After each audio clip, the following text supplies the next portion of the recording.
사람들이 이걸 안 주는 것을 너무 단순하게 보는데요.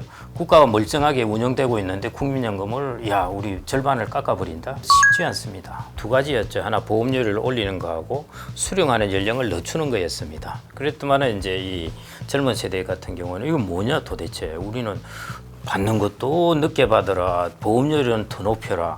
이제 모든 것이 재정 안정화에 초점이 맞춰졌던 것입니다. 보험료는 더 높이는데 소득 대출이라도 조금 높여야 그래도 이게 이제 어느 정도 사람들이 수용을 하고 통과될 수 있지 않겠느냐 해서 이번에 이제 안을 재정 안정화 방안 이외에 이제 소득 대출을 높이는 방안을 같이 이제 넣었습니다. 그래서 조금 이게 근본적인 계획이라고 하기는 어렵습니다. 국민연금의 계획이라는 것은 기본적으로 재정 안정을 어떻게 달성할 것인가, 이 부분이 아주 큰 부분인데, 그런 측면에서 본다면은 이제 타협점을 찾은 것이라고 볼 수 있겠죠.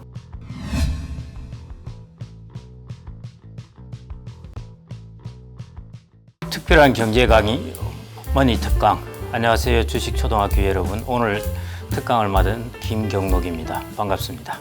자산운용에서 사실은 자산관리에서 우리가 축구를 좋아하시는지 모르겠지만요, 축구에서도 골을 넣는 것은 공격수입니다. 자산관리에서도 수익률을 내는 것의 주된 부분은 주식이 수익률을 냅니다. 뭐 부동산도 있고 뭐 그것도 하겠지만요, 여하튼 최고의 공격수는 이제 주식입니다. 그 다음에는 이제 미드필더, 뭐 홍명보에 해당하는 것은 이제 부동산이고요. 그 다음에 이제 채권이 수비수 이거든요. 그래서 그렇게 이제 구성되어 있기 때문에 내가 수익률을 내고 싶다 하면은 주식을 움직여야 돼요. 채권을 열심히 운용해서 개인들이 돈을 벌었다는 사람은 그렇게 뭐 채권 전문가들은 있습니다. 이제 큰 돈을 가지고 투자를 하면서 그러긴 하는데요. 개인들은 그걸 가지고 될 수가 없습니다.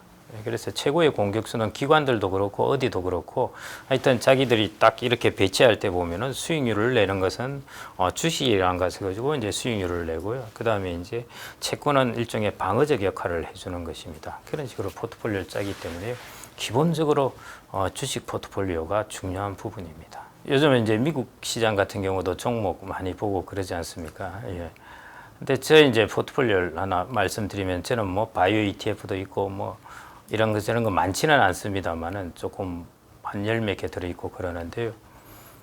수익률이 뭐 하여튼 뭐 전문가들 말을 듣고 좀 넣기도 하고 했는데, 제가 종목을 어떻게 알겠습니까? 근데 수익률이 한 2년 동안 한 30% 되나요? 근데 그 중에 수익률 낸 것은 한 종목입니다. 엔비디아가 240% 수익률을 냈어요. 나머지 다 마이너스예요. 그래서 수익률이 그렇게 된 겁니다. 제가 만일 엔비디아를 편입을 안 했다, 다 마이너스입니다. 이게 일반적인 주식 시장입니다. 뭐냐 하면은 주식의 평균적인 수익률을 올리는 것은 몇 종목이라는 것입니다. 그래서 실제로 이제 어떤 학자가 조사를 해봤는데요. 미국의 S&P 500의 이제 기대 수익률이 대략 10%인데, 그러면은 임의로 종목을 하나를 택했을 때 그 종목의 기대 수익률은 몇 %일까? 이렇게 하면 사람들이 다 그건 뭐 10% 플러스 마이너스에서 일어나겠지, 그렇게 생각을 하죠. 아닙니다. 0% 이하입니다. 왜냐하면 S&P 500의 10% 수익률을 올린 것은 그 종목이 100종목이 있자면요, 그 중에 4개 종목이 수익률을 올린 것입니다. 96개 종목은 별로 안 좋은 것이죠. 그게 이제 슈퍼스타 4%에 해당되는 종목들. 그 종목들이 막 이제 아마존 뭐 이런 것들이 있잖아요. 뭐 100배씩 오르고 하는 거. 이런 것들이 S&P 500의 수익률을 저렇게 10% 만들었다는 것이죠. 여러분들이 그런 종목을 안 갖고 있다면, 그럼 종목 투자를 아무리 열심히 하더라도 0% 이하라는 것입니다. 그러면은 자산관리라는 것은 여러분들이 확률이 높은 길을 택해야 되는 것이에요. 안 그러면 여러분들은 주식을 복권처럼 하는 것입니다. 주식은 여러분들이 자산관리할 때는 복권처럼 하는 게 아니라 과학처럼 해야 됩니다. 그 과학처럼 하는 것이 4%가 주된 S&P 500 수익률을 주로 올린다더라. 내가 4%를 탁 택할 가능성이 별로 있을까? 별로 없어 보인다. 100개 중에 4개 종목을 어떻게 택하지? 그러면은 그냥 100개 종목 S&P 500을 다 사가지고, 그래서 그럼 4%도 들어오니까요.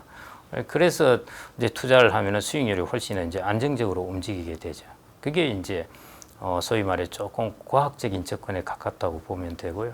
그래서 여러분들이 생애 자산 관리를 할 때는 그런 접근법을 사용하셔야 됩니다. 재취업 시장은 일반 젊은 사람들하고는 분리되어 있습니다. 그래서 그거는 이제 덜 영향을 받고요. 어차피 그쪽에는 노동력이 부족합니다. 여러분들 보시다시피 이제는 조금 근교에 떨어진 곳의 식당에서는 이미 이제 거기서 일을 하는 사람들이 거의 필리핀 뭐 이런 뭐 동남아뿐만 아니라 하여튼 이제 다 그렇게 퍼져가게 됐습니다. 그래도 그전에는 또 여성이 하다가 이제는 남성까지 퍼졌어요. 그만큼 이제 인력이 부족하다는 것이죠. 그래서 요즘 젊은 사람들이 알바하는 시장에서는 그래도 좀 환경이 좋은 곳에서 주로 합니다. 열악한 곳은 이제 자꾸 이제 고령자들이 좀 해가든지 이렇게 하는 것이죠.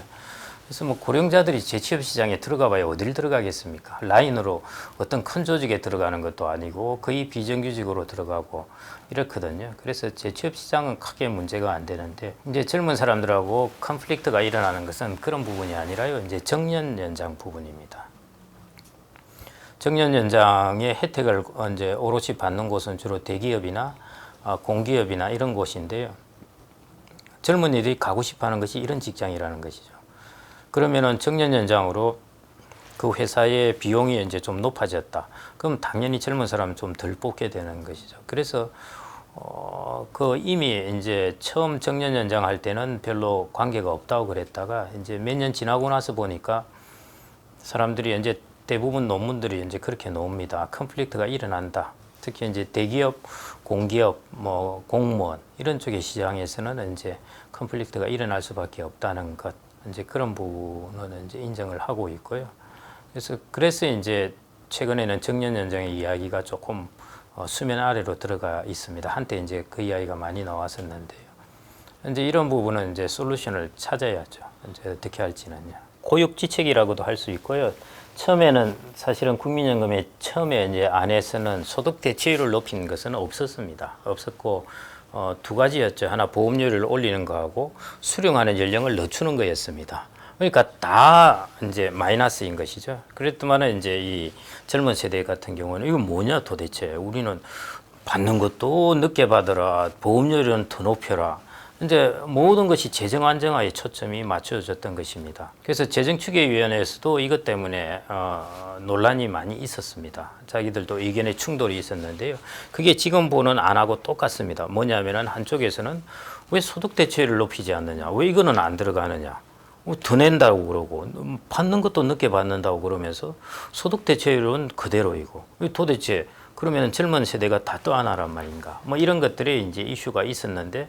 그래서 이제 이런 부분이 뭐 이제 결론이 안 나고 그냥 그때 열 몇 개 안만 던져진 것이었습니다. 거기에도 소득 대체율을 올리는 부분은 없었거든요. 이제 이게 안이 던져지고 나서 이제 사람들이 야, 이건 뭐 보험료는 더 높이는데 소득 대체율이라도 조금 높여야 그래도 이게 이제 어느 정도 사람들이 수용을 하고 통과될 수 있지 않겠느냐 해서 이번에 이제 안을 재정 안정화 방안 이외에 이제 소득 대체율을 높이는 방안을 같이 이제 넣었습니다. 그래서 1안 2안으로 올린 것이죠. 그래서 그 중에 안이 이제 9%에서 13%로 보험료를 높이고 그 다음에 소득 대체율을 40%에서 50%로 이렇게 높이는 안이었거든요. 그 전에 이제 재정추계위원회에서 한 시뮬레이션은 이제 연금을 언제 받느냐, 보험료율을 얼마를 올리느냐, 뭐 이런 것들에 따라서 이제 재정 안정에 대한 부분에 이제 시뮬레이션을 한 것인데요. 예를 들어 지금 안 중에 하나가 이제 보험료율 12%뭐 이러지 않습니까? 그렇게 올리고 소득 대체율을 40%로 그대로 두면은 원래 2055년이면은 이제 기금이 바닥날 게 2063년까지 조금 연장됩니다. 8년이 더 길어지는 것이죠. 근데 지금은 이제 소득 안정화 방안은 보험료율을 12%가 아닌 13%로 약간 올린 대신에 소득 대체율을 10%를 더 올려버렸어요. 그래서 제가 보기엔 8년까지 절대 안 길어질 것 같고요. 그것보다 아마 그 기금이 바닥 나는 기간을 연장하는 것이 훨씬 짧아질 것 같아요. 그래서 조금 이게 근본적인 개혁이라고 하기는 어렵습니다. 국민연금의 개혁이라는 것은 기본적으로 재정 안정을 어떻게 달성할 것인가 이 부분이 아주 큰 부분인데 그런 측면에서 본다면은 이제 타협점을 찾은 것이라고 볼 수 있겠죠. 뭐. 대신에 이제 소득 대체율을 높여주니까 이제 사람들이 다른 어떤 국가의 서브시디가 없더라도 자기의 노후 소득이 좀 올라가게 되니까요. 그런 부분에서의 효과는 있기는 한 거죠. 근데 재정 안정화에는 크게 아마 기여하지는 그러니까 뚜렷하게 재정 안정화 부분은 당연히 기여하지 못할 것 같고요. 재정 안정화에 관해서는 아마 앞으로 계속 좀 논의들이 있어야 될 것 같습니다. 그러면 그 부족한 부분을 국채를 통해서, 적자 국채를 통해서 그럼 할 것인지, 적자 국채를 통해서 하면은 과연 국채는 누가 사줄 것인지, 예, 그 다음에 국가의 신뢰도에 대해서는 어떻게 대처해야 할 것인지, 이런 것들이 이제 대비들이 있어야 되고요. 그 다음에 연금 개혁은 뭐 여기서 끝난 것이 아니라 지속적으로 좀 이루어져야 되고, 조금씩 개혁을 하더라도 재정 부분을 조금씩 개선을 하더라도요. 지금 예를 들어 논란이 많이 붙으면서 막 서로 이제 논쟁만 하다가 한 5년, 6년 있다가 개혁을 크게 했다. 그렇게 하더라도 5년, 6년을 실기한 것이 효과가 아주 큽니다. 그러니까 일단은 지금 뭔가를 좀 하나 해놔야 돼요. 예를 들어서 3년, 4년을 연장을 하더라도 그래도 지금 해놓는 것이 그나마 유리하기 때문에 일단 이제 실시를 해야 된다는 것이죠, 빨리. 그래서 그런 측면에서 이제 보고 수 있고요. 그다음 또 계속 이루어가야죠, 이제. 그래서 국민연금의 개혁은 앞으로 항시 그 어젠다는 테이블 위에 항상 올라와 있는 거라고 보셔야 될 것 같습니다. 우리나라도 선진국에 접어들었습니다. 여하튼 이러나 저러나요. 구매력 기준에 하면 뭐 일본보다도 높다 그러고 그러기도 하는데, 그리스나 뭐 피그즈 국가들이 2011년, 12년에 재정 위기가 이제 연금 이런 데서 시작된 것입니다. 그렇다고 하더라도 이제 그 연금을 못 받든가 그러지는 않거든요. 공적 연금이라는 것은 국가의 가장 기본적인 시스템입니다. 국가가 있는 것은 국민들이 잘 먹고 살게 해주기 위해서 있는 것인데요. 그 중에 제일 중요한 것이 노후에 잘 먹고 잘 사는 것입니다. 뭐 잘 먹고 잘 사는 것은 바라지 않고요. 적정한 소득을 이제 마련해 주는 것인데, 그 체계가 무너진다면 국가가 무너지는 것이나 똑같습니다. 그래서 어마어마한 사건입니다. 사람들이 이걸 안 주는 것을 너무 단순하게 보는데요. 국가가 멀쩡하게 운영되고 있는데 국민연금을 우리 절반을 깎아버린다? 쉽지 않습니다. 그래서 이제 feasible한 솔루션, 이제 조금 달성 가능한 솔루션이 뭐냐면은 결국 이제 국채를 많이 발행해 가지고요. 이제 국가 채무를 가져가는 것입니다. 일본이 지금 많이 가져가지 않습니까? 그러면서 이제 이게 시간이 지나면서 이걸 갚게 하는 것인데, 제가 이제 일본이 국가 채무 증가할 때, 저걸 언제 갚을까 이런 생각을 하다가, 지금 고령자들이 죽을 때 상속세를 내면은 그 세금으로 갚으면 안 되겠나 이런 생각을 이제 해봤습니다. 아니면은 상속세를 안 내더라도 그 다음 자녀 세대한테 넘어가겠죠. 그럼 자녀 세대가 뭐 세금은 내서 갚아야 되지만은 부모로부터 자산을 받았으니까 그만큼 감당할 능력이 생기게 되는 것이죠. 그게 이제 가능한 아주 긴 플랜입니다. 그거는 거의 50년의 플랜을 가지고 이제 만들어 나가는 것이거든요. 지금의 베이비 부모가 다 죽으면서 그 다음에 세금을 내든지 자녀에게 상속이 되든지 하는 그 플랜까지 보는 것이기 때문에 거의 30년, 50년의 플랜입니다. 이제 그런 거대한 메가 플랜을 가지고 우리가 국가를 이제 길게 보고 이제 이루어 나가는 것이죠. 문제는 이제 국채를 누가 사줄 것이냐, 뭐 사줄 사람 생기겠죠. 그거보다는 이제 우리가 국가 채무가 많아졌을 때 여전히 외국인들은 우리나라를 믿고 돈을 맡길 것인가 하는 부분이죠. 그래서 이제 국가 채무가 많아지더라도 우리나라의 경제가 좋다고 하고 좋은 기업이 있다 그러면은 외국인들은 계속 맡기겠죠. 그 뭐 국가 채무 비중이 지금 이렇다고 안 맡기겠어요? 그래서 결국은 이제 그런 시스템으로 가져가자면은 우리나라 경제, 기업의 경쟁력 이런 것들이 이제 좋은 시스템으로 만들어 놔야 됩니다. 그래 놓고 하면은 이 국가 채무를 이끌어 갈 수가 있어요. 제가 보니 그런 것들이 우리나라의 이제 메가 플랜이고요.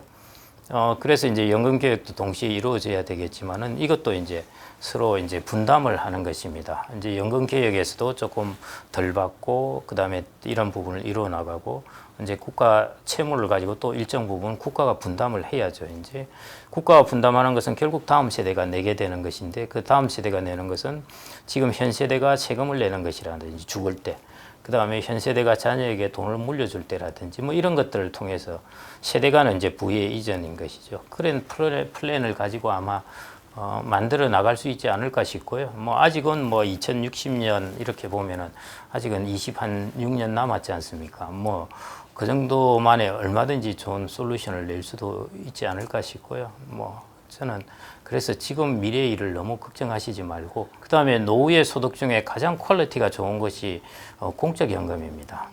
어떤 연금도 한번 보십시오. 이 세 가지 조건을 갖춘 연금은 어디에도 없습니다. 첫째, 죽을 때까지 준다. 두 번째, 물가가 오르면 물가에 연동해서 지급액을 늘려준다. 그 다음에는 국가가 지급을